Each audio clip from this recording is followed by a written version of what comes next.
తాజా సమాచారం కోసం 95 న్యూస్ ఇప్పుడు యాప్ లో మీ ముందుకు వచ్చింది. వెంటనే డౌన్లోడ్ చేసుకుని న్యూస్ అప్డేట్ తెలుసుకోండి. ప్రతి క్షణం ప్రజాక్షేమం కోసం.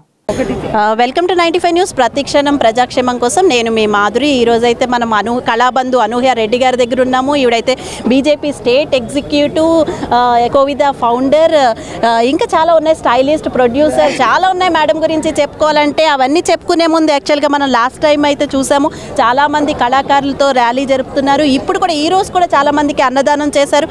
అవన్నీ కూడా మనం ఇంతమంది కళాకారులతో మనం చూసాము. చాలా కన్నుల పండుగగా ఉంది ఇక్కడ ఉన్న వాతావరణం.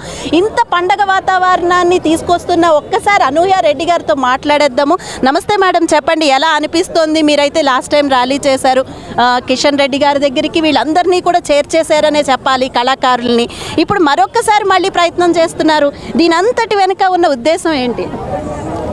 ఫస్ట్ ఆఫ్ ఆల్ 95 న్యూస్ ప్రేక్షకులందరికీ చాలా చాలా ధన్యవాదాలండి. ఎందుకంటే ఈ విజయ సంకల్ప యాత్రలో మీరు కూడా ఒకసారి భాగస్వాములు.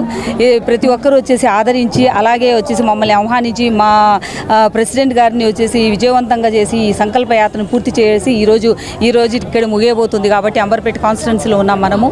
ఏమంటే ఇక్కడ కళాకారులను తీసుకెళ్ళడం అంటే మా ప్రెసిడెంట్ గారు కళలకి ఒక ప్రతినిధి, రైట్, ఒక ప్రజాపతి, ఆయన ఒక మినిస్టర్. సో అందులో ఆయనకి ఇష్టమైనది ఏంటి అంటే కళల్ని పోషించడమే. సో ఈ రకంగా వీళ్ళు రావడం ఆయనకు ఒక రకమైనటువంటి ఆనందాన్ని ఇస్తున్నారు అనమాట. సో ఆ ఆనందంలో ఇప్పుడు ఉన్నటువంటి ఈ కోలాహలం ఏంటిది, ఈ హడావిడి ఏంటిది అని మీరు, ఇది కోలాహలం హడావిడి కాదండి, ఇది మా సంతోషం. మేము ఎలా వ్యక్తపరచాలో అర్థం కాని సందిగ్ధ పరిస్థితుల్లో ఈ రకంగా మేమందరం కలిసి ఒక మద్దతు ఇస్తూ దాన్ని మా కళాకారులందరితో, అలాగే ప్రేక్షకులందరితో, అలాగే కార్యకర్తలందరితో, అలాగే నాయకులందరితో కలిసి మేము వచ్చేసి ఇలా సెలబ్రేట్ చేయడం జరుగుతుందండి. మేడం, ఒక్క విషయం చెప్పారండి, మీరు చాలా సోషల్ యాక్టివిటీస్ చేస్తారు. 2 పడవలపై, అంటే ఇప్పుడు మళ్ళీ పాలిటిక్స్లోకి వస్తున్నారనే చెప్పాలి. సో 2 పడవలపై ప్రయాణం చేయడం కష్టం కాదా? మీకు ఎలా అనిపిస్తుంది? ఫ్యూచర్లో మీ ప్లాన్స్ ఏంటి? అసలు ఈ క్వశ్చన్ నాకు అర్థం కావట్లేదు. ఏంటంటే ఏమండి, నాకు పాలిటిక్స్ అని చెప్తేనే అది ప్రజాసేవ. జనాల్లో ఉండి ప్రజలకు సేవ చేయాల్సిన వాళ్ళము. ఇప్పుడు నేను ఒక పదవిలో ఉండి చేస్తున్నానా, లేదంటే పదవి లేకుండా చేస్తున్నానా అంటే, ముందు వచ్చేసి పార్టీలో లేకుండా సేవ చేశాను, ఇప్పుడు పార్టీలోకి వచ్చిన తర్వాత సేవ చేస్తున్నాను. ఎందుకు చేస్తున్నానంటే మాలాంటి వాళ్ళు చేస్తున్న కొద్దీ దేని వచ్చేసి మంచి అనేది పెరుగుతూ పోతుంది. అలాగే మా పార్టీకి మాలాంటి వాళ్ళ అవసరం, అలాగే మా పార్టీ చేస్తున్నటువంటి కార్యకర్తలు అయినటువంటి మేము, వాళ్ళు చేస్తున్నట్టు అంటే మా సీఎం గారు, మా పిఎం గారితో పోల్చుకుంటే, దీని ఇక్కడ మా అధ్యక్షులు కిషన్ రెడ్డి గారితో పోల్చుకుంటే ఇది అంటే ఘోరంత అనుకోవాలండి. ఇంకా మేము కొండంత చేసేది ఉంది. ఎందుకంటే తెలంగాణ రాష్ట్ర ప్రజలందరికీ మేము చాలా చాలా చేయాల్సి ఉంది.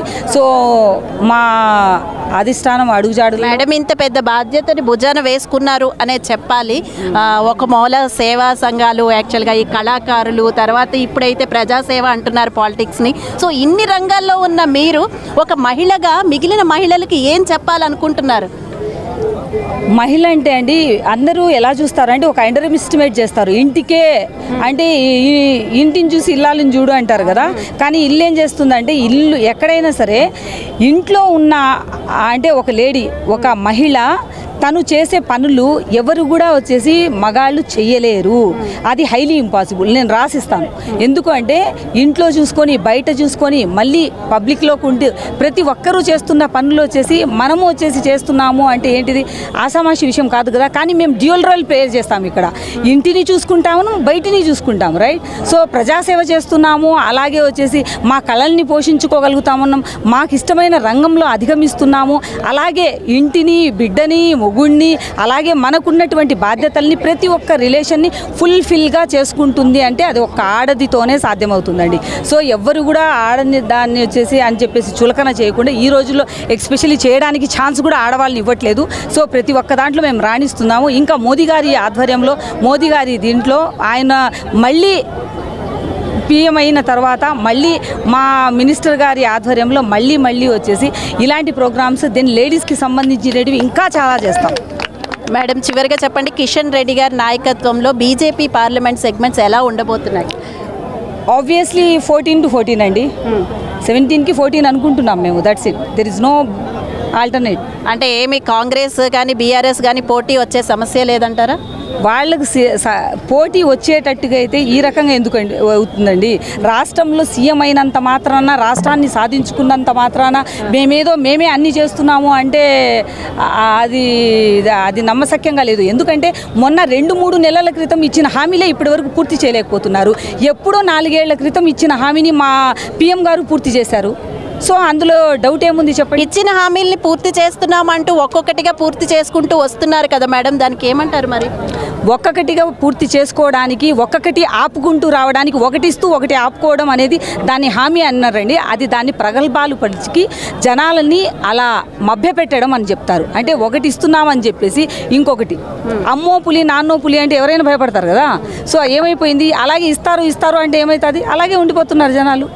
చివరిగా ఒక్కటే చెప్పండి మేడం, ఎందుకంటే మనం కళాకారుల మధ్యలో ఉన్నాం కాబట్టి వారి గురించి మాట్లాడుకుందాం.